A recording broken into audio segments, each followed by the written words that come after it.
Subscribe करिए HiFi study channel को, bell icon को प्रेस कीजिए लेटेस्ट वीडियो अपडेट सबसे पहले पाने के लिए।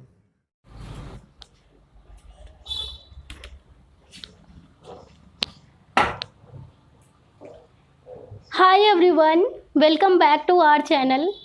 आप सभी का हाईफाई स्टडी पर स्वागत है। HiFi study changing the way of education. कल हमने सीडीपी का लेक्चर स्टार्ट किया था, हमने सिलेबस डिस्कशन किया था। आज हम बात करेंगे हिंदी के बारे में। आपके यूपी टेट सी टेट के पेपर में हिंदी भी बहुत अच्छे लेवल की पूछी जाती है। ऐसा नहीं है कि आपने बस प्रीवियस ईयर कर लिया और आपका काम हो जाएगा। दिन का दिन पेपर का स्तर बढ़ता जा रहा है, पेपर के क्वेश्चन की कठिनाई बढ़ती जा रही है। तो आप ये मत सोचिए कि हम सिर्फ प्रीवियस ईयर पेपर को आधार बनाकर पढ़ लेंगे और आगे का हमें कुछ भी नहीं पढ़ना पड़ेगा। आपको सिलेबस में जो जो दे रखा है वो सारी चीज़ें करनी ही पड़ेंगी। ठीक है, तो आज हम स्टार्ट करेंगे हिंदी के टॉपिक की। ठीक है, अगर हम हिंदी की बात करें तो आज हम स्टार्ट करते हैं संज्ञा की। ठीक है, संज्ञा से ही हिंदी की हम शुरुआत करते हैं। ठीक है, और देख लेते हैं संज्ञा। देखो बच्चे, अगर हम संज्ञा की बात करें तो सबसे पहला जो हमारा क्वेश्चन बनता है संज्ञा से, आपसे पूछ लिया जाता है कि संज्ञा कौन सा शब्द है। ठीक है, कौन सा शब्द है संज्ञा, हमारा पहला क्वेश्चन यहीं से बनता है। तो बच्चे देखो, संज्ञा कौन सा शब्द है? विकारी शब्द है। विकारी शब्द है बच्चे। विकारी का मतलब क्या होता है? कोई भी विकार होना, कोई भी बीमारी होना। ठीक है, कोई भी विकार होना, कोई भी बीमारी होना। अच्छा, संज्ञा विकारी शब्द क्यों होता है? क्यों होता है संज्ञा विकारी शब्द? देखो बच्चे, ऐसे शब्द जो लिंग, वचन, कारक और काल के अनुसार परिवर्तित हो जाते हैं उन्हें विकारी शब्द कहा जाता है। ठीक है, ऐसे शब्द जो लिंग, आप लोग लिख लेना, लिंग, वचन, कारक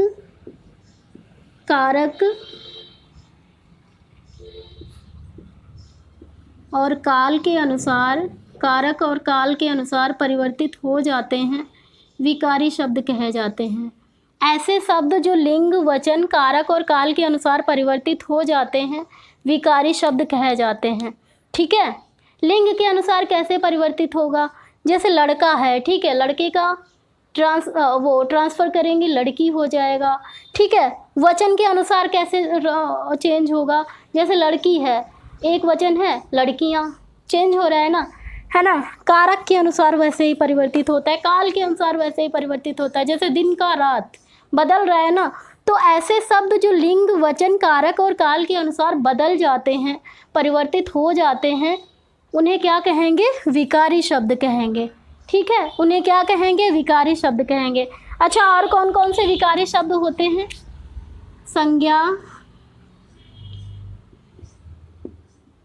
संज्ञा, सर्वनाम,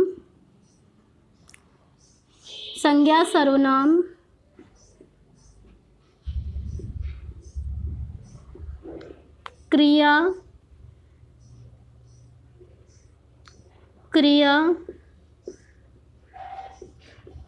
विशेषण। ठीक है, विशेषण, क्रिया, विशेषण, क्रिया और विशेषण, ये सारे शब्द क्या होते हैं?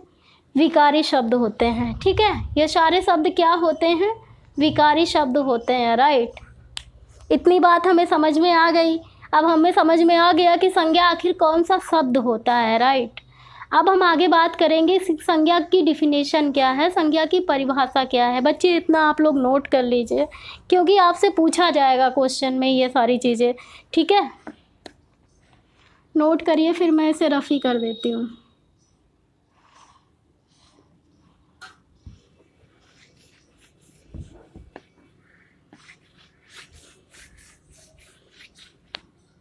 अब हम बात करते हैं कि संज्ञा की परिभाषा क्या होती है।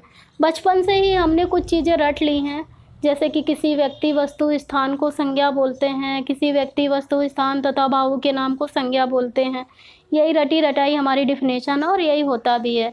लेकिन अगर मैं आसान शब्दों में आपसे बताऊं कि संज्ञा क्या होता है, तो आप कह दो सब कुछ तो संज्ञा है, ऐसा कुछ है जो संज्ञा ना हो, ऐसा कुछ है जो संज्ञा ना हो। हमारे संसार में जितनी भी वस्तुएं होती हैं, हमारे संसार में जितने भी व्यक्ति हैं, जितनी भी वस्तु हैं, है ना, जितने भी स्थान हैं, वो सब संज्ञा तो हैं। और इनके अलावा और कुछ होता है क्या दुनिया में? आप बताइए। अच्छा, है ना। तो संज्ञा का मतलब इस संसार में जो कुछ है वो सब संज्ञा है, ठीक है। इतनी बात आपको याद रखना। तो संज्ञा का मतलब क्या हुआ? संज्ञा की डिफिनेशन क्या हुई? किसी व्यक्ति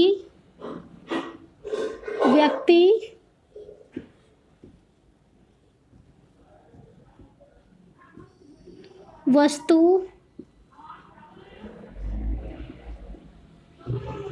स्थान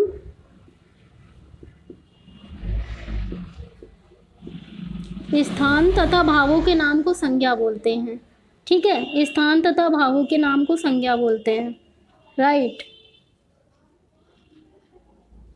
स्थान तथा भावों के नाम को क्या बोलेंगे? संज्ञा। व्यक्ति कौन भैया?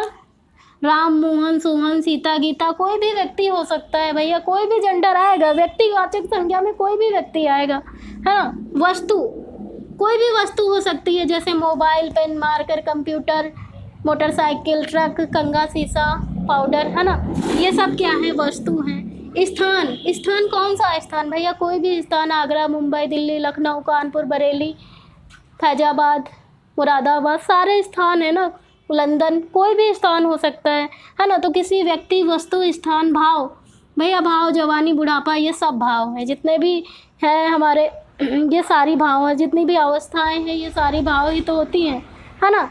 तो ये सब क्या है? भाववाचक संज्ञा, ये भाववाचक संज्ञा के बता दिए। तो संज्ञा की डिफिनेशन क्या हुई? किसी व्यक्ति, वस्तु, स्थान और भावों के नाम को क्या बोलेंगे हम? संज्ञा बोलेंगे बेटा। क्या बोलेंगे? संज्ञा बोलेंगे। देखो बच्चे, जब मैं यहाँ पर खड़े होके पढ़ाती हूँ आकर ना, तो मैं ये नहीं सोचती हूँ कि किसी बच्चे को 50% आता है और किसी को 0% आता है।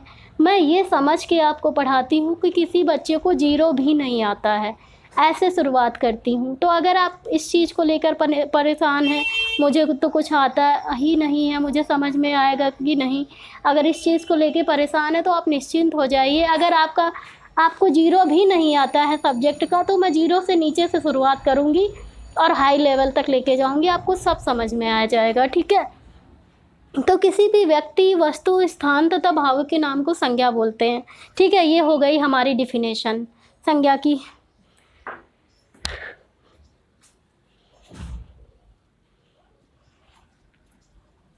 अब बच्चे हम बात करेंगे संज्ञा के प्रकार की। आपने नोट कर लिया ना? अब हम संज्ञा के प्रकार की बात करेंगे।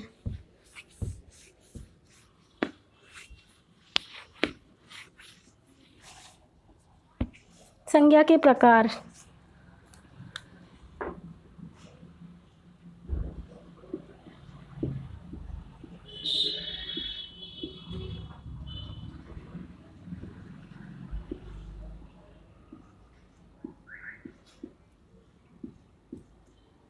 देखो, जब हम संज्ञा के प्रकार की बात करते हैं, संज्ञा को बांटते हैं कि देख लूँ एक बार, दिख रहा है आपको?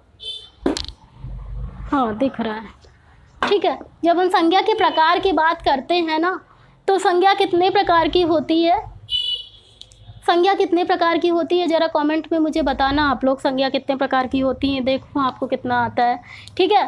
तो अगर हम संज्ञा के प्रकार की बात करें तो देखो बच्चे, संज्ञा में बड़ा कन्फ्यूजन होता है। कोई बच्चा बोलता है कि संज्ञा 3 प्रकार की होती है, कोई 5 प्रकार की होती है, और बच्चे बड़ा कन्फ्यूज हो जाते हैं कि मैम उस बुक में तो लिखा था संज्ञा 3 प्रकार की होती है, इस बुक में तो लिखा है संज्ञा 5 प्रकार की होती है। आज सारे क्वेश्चन के आंसर मिल जाएंगे बच्चे। जब हम लोगों ने संज्ञा को बांटा था ना, तो 2 आधार पे बांटा था, 2 आधार पे बांटा था। कौन कौन से वो 2 आधार थे, मैं बताती हूँ। एक आधार था यथार्थवाचक संज्ञा के आधार पर हमने बांटा था, यथार्थवाचक संज्ञा के आधार पर बांटा था, यथार्थवाचक संज्ञा के आधार पर बांटा था। और दूसरा बच्चे हमने अयथार्थवाचक संज्ञा के आधार पर बांटा था। अयथार्थवाचक, अयथार्थवाचक,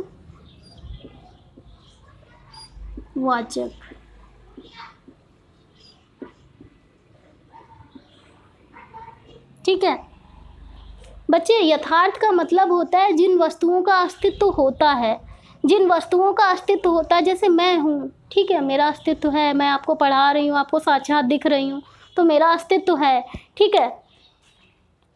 और जैसे मोबाइल, आप मोबाइल को चला सकते हो, पकड़ के देख सकते हो, मोबाइल का अस्तित्व है, ठीक है। मछली, मछली का अस्तित्व है, उसे पकड़ के देख सकते हो। तो यथार्थ का बेटा मतलब ये हुआ कि जिन चीज़ों को आप देख सकते हो, जिनका अस्तित्व होता है, या फिर जो भी मूर्त वस्तुएं होती हैं, उन्हें तो हम कहते हैं यथार्थ, ठीक है। जो मूर्त रूप से दिखाई देती हैं, दृश्य होती हैं, उन्हें तो हम कहते हैं यथार्थ, ठीक है। जो दिखाई देती हैं मूर्त रूप से और जिनका अस्तित्व होता है, उन्हें तो हम कहेंगे यथार्थ, ठीक है। इनका अस्तित्व है, ठीक है।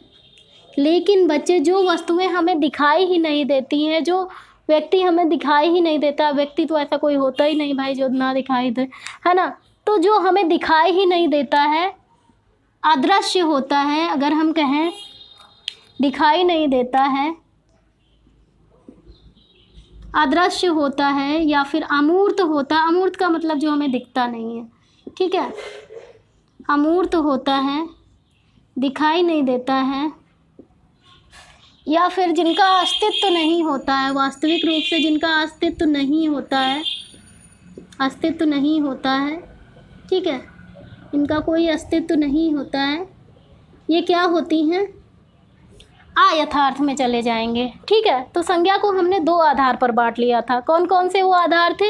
यथार्थवाचक और संज्ञा और अयथार्थवाचक संज्ञा, ठीक है। तो दो आधार पे कैसे बांटा? यथार्थवाचक संज्ञा की अगर बात करें तो इसके अंतर्गत दो संज्ञाएं आती हैं। इसके अंतर्गत हमारी दो संज्ञाएं आएंगी। कौन कौन सी वो दो होंगी? व्यक्तिवाचक, व्यक्तिवाचक, ठीक है, व्यक्तिवाचक, ठीक है, और जातिवाचक। इसके अंतर्गत दो संज्ञाएं आएंगी, व्यक्तिवाचक और जातिवाचक, ठीक है। अगर हम अयथार्थ की बात करें, अयथार्थवाचक संज्ञा के अंतर्गत केवल एक संज्ञा आएगी, कौन सी? भाववाचक संज्ञा, ठीक है। तो अयथार्थवाचक संज्ञा के अंतर्गत कौन सी संज्ञा आएगी? भाववाचक संज्ञा आएगी, ठीक है, भाववाचक संज्ञा आएगी। नोट करिए आप, ठीक है। 1 2 3 कितने? 1 2 3 कितनी संज्ञा हो गई? 3 प्रकार की संज्ञा हो गई। क्वेश्चन आपसे पूछा जाता है उत्पत्ति के आधार पर संज्ञा कितने प्रकार की होती है? 3 प्रकार की होती है। कौन कौन से वो 3 प्रकार हैं? व्यक्तिवाचक, जातिवाचक, भाववाचक। व्यक्तिवाचक और जातिवाचक दिखाई देता है, व्यक्तिवाचक और जातिवाचक दिखाई देता है, भाववाचक दिखाई नहीं देता।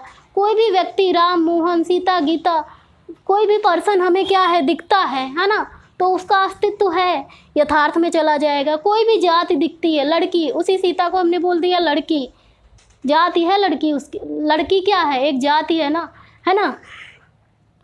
और लड़का, लड़के की जाति को बता रहा है, उसके जेंडर को बता रहा है ना। तो क्या है? व्यक्तिवाचक और जातिवाचक किस में चली जाएंगी? यथार्थ में चली जाएंगी, और भाववाचक अयथार्थ में चली जाएंगी। इसीलिए आपसे क्वेश्चन बनता है उत्पत्ति के आधार पर संज्ञा कितने प्रकार की होती हैं? तो आप कहोगे 3 प्रकार की होती हैं, ठीक है। उत्पत्ति के आधार पर संज्ञा 3 प्रकार की होती हैं, वो यही संज्ञाएं हैं, ठीक है। आप लोग नोट करिए। अब मैं इसे भी रफ कर देती हूँ। तो संज्ञा के कितने प्रकार हो गए? 3 प्रकार हो गए।